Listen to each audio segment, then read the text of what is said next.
Hello, and welcome to my in-depth guide to the Murata Graphia founding artist boss in Honkai Star Rail that debuted in the version 4.3 story. I'll be going over attacks, mechanics, some general tips, and characters that may be noteworthy for the fight.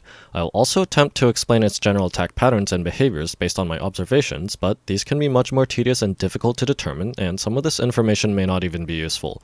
A summary for the fight itself is included, and I'll leave timestamps in the description.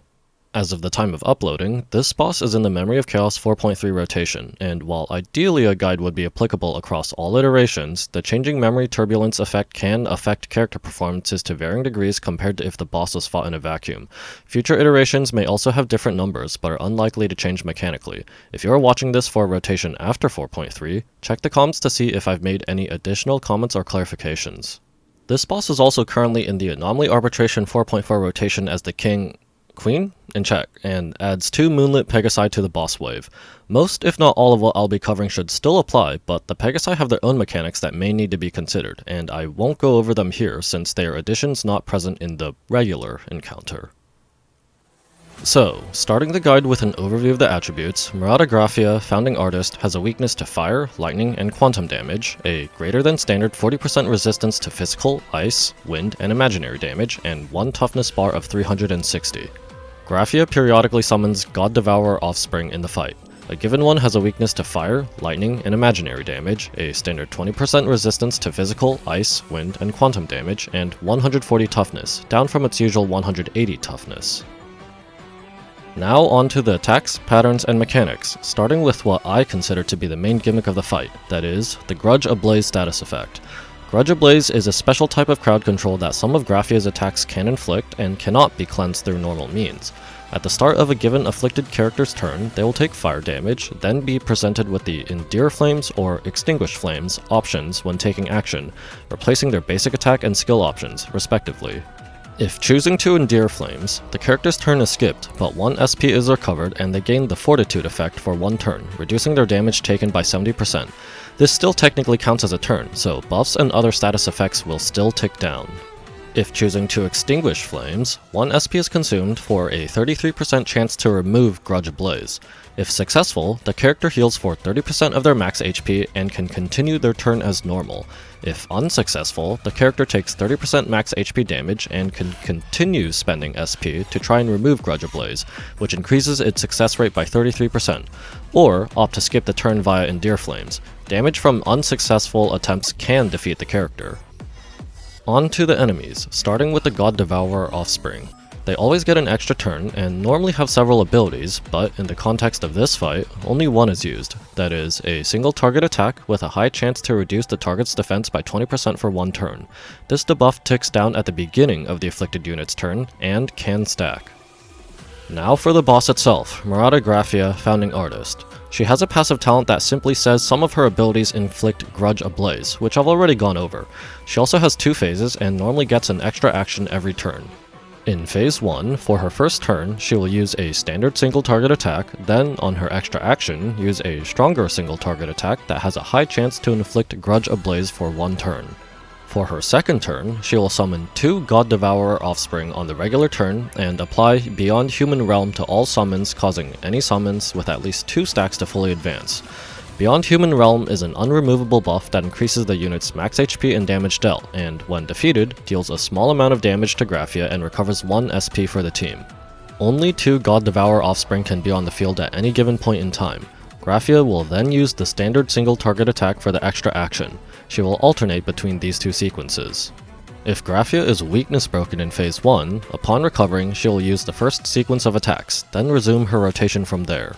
Upon transitioning to Phase 2, all summons are removed and Graphia fully advances. She will open up with an AoE attack that has a high chance to inflict Grudge Ablaze to all attacked characters.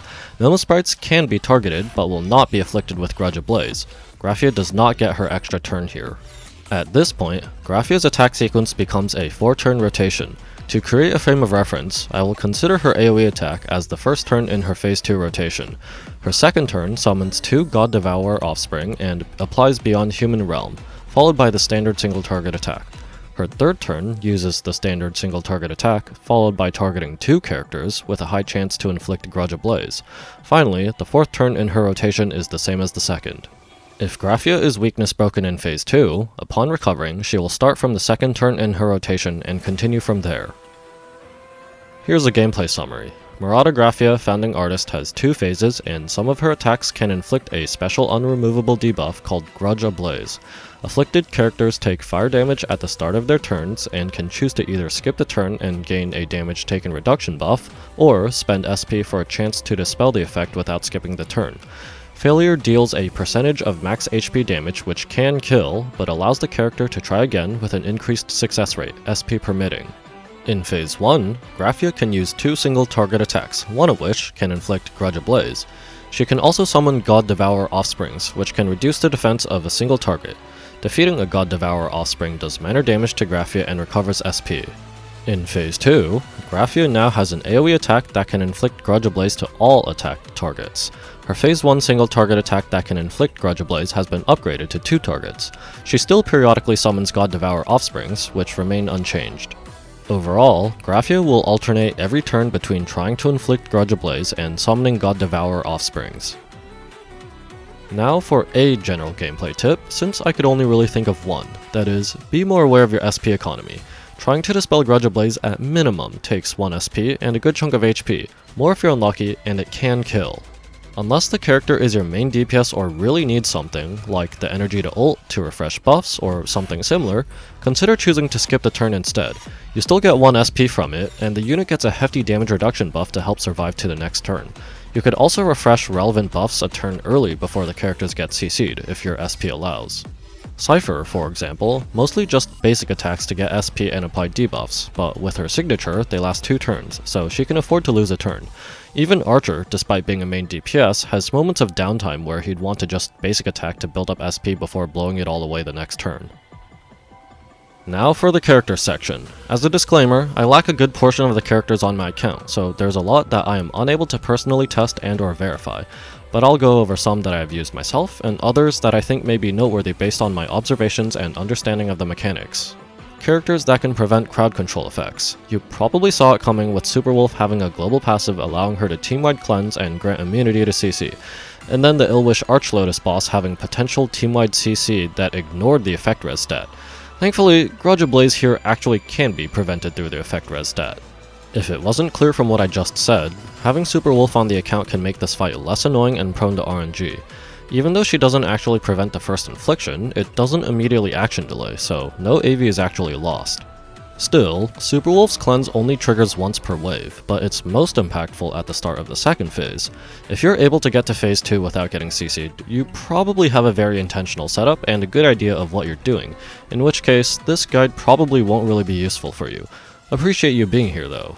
Anyway, Aventurine grants team-wide effect res with his shield, which also provides a given character more breathing room if they do get inflicted and need to try to force a dispel. He can explicitly block inflictions on himself every few turns and has some offensive utility as well. Fu Xuan explicitly blocks CC for the team instead of just providing effect res, can help with a bit of toughness damage, and also has some offensive utility, even more so with E1, which I don't think should be super rare at this point since she's been in the 50-50 loss pool for some time now. Do note that she will have to use her skill more frequently than usual because Graphia's Phase 1 and Phase 2 rotations both try to inflict Grudge Ablaze every 2 turns. Himiko Nova. Well then, if it weren't for this character, I would have just left off the character section with the prior characters that can prevent CC from being inflicted in the first place, and probably any strong on-element single target or blast DPS. As it turns out, with MOC 4.3 extending into 4.4, and the AA 4.4 King in Check being this boss, and Himenova being released in 4.4, she and the boss seem to be designed with each other in mind. Shocker, I know, just one way the characters sell. The main thing is that when a unit afflicted with Grudge Ablaze is presented with Endear Flames or Extinguish Flames, they can still opt to use the assist skill instead, even if Himenova herself is CC'd. The assist skill mechanic adds an extra button alongside the basic attack and skill buttons, and it remains available for use even after basic attack and skill are replaced due to the gimmick. This also just seems to remove Grudge Ablaze, despite it being denoted as unremovable. With her A4 major trace, this means that other Trailblaze companion characters can just assist skill to remove Grudge Ablaze, then get an extra turn to continue as normal, whether they want a basic attack, skill, or ultimate. I initially thought, and this is a bit of a tangent here, that this is because that since using the assist skill counts as a turn, Grudge Blaze just expires from taking down naturally, then other Trailblaze companion units get the extra turn. The problem with this line of reasoning is that, from the limited testing I could do with the trial run, no other status effects tick down at the same time. Just to be clear, status effects are not supposed to tick down during extra turns. If the extra turn is considered at the end of the regular turn, then Grudge Blaze should not have ticked down yet. If the extra turn is considered after the end of the regular turn, then everything else should have also ticked down. The best thing I could come up with is that this is a special case specifically designed like this to make Himiko Nova more suitable for the boss, because I don't see any other explanation for this inconsistency, except it being a bug, which I highly doubt. So yeah, Himiko Nova can basically negate the main gimmick of the fight for at least some of the characters you'd run with her. She can clear the debuff for herself and others too, they just don't get the extra turn. She's also on element against a boss that has increased resistances to non-weak elements. Anyway, that will be it for my in-depth guide on the Murata Graphia Founding Artist boss encounter. If you've got any questions, feedback, or suggestions, consider leaving them down in the comments below. I wouldn't consider myself an expert, and I'm open to discussion, especially since, like I said, there's a lot of stuff I can't test by virtue of not having many of the characters. Otherwise, if you enjoyed this video, found it helpful, and or enjoy my other content, please consider liking, sharing, and subscribing. Thanks for watching, good luck, and see you next time.